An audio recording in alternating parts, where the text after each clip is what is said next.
Di tempat kantor aku. Ya, di kantor aku. Ya. Kantor tu apa ya? Kantor tu office. Saya kurang pandai sikit pertama bab ni. Office, ya. Office kamu. Office ya.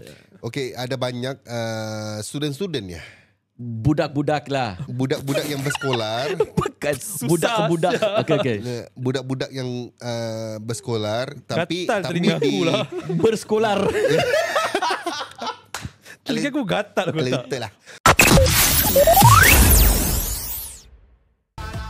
Assalamualaikum dan selamat kembali ke Sensai Podcast. Anda bersama dengan saya Nine Dan Jim Yang tahu je tahu.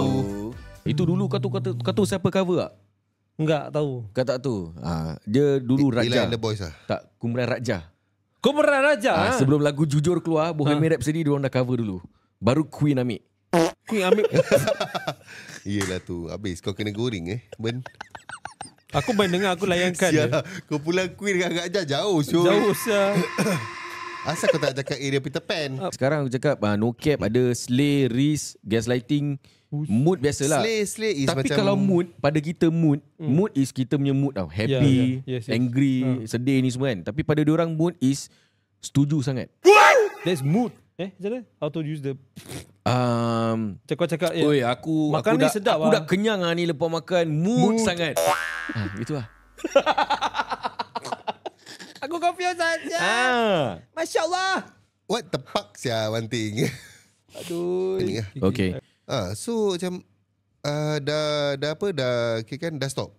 Okay. Kata why you stop sial lah. I during your time one thing. Sial lah we all clubs ya. Kita akan pergi club ya. Explore lah. Tak lah, aku umur aku 20-an tahun saya ke masjid saja. Alhamdulillah.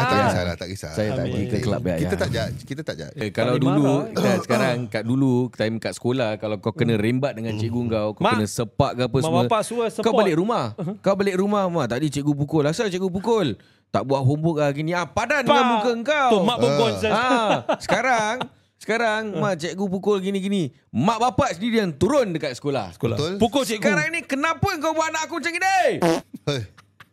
Sabar. Ada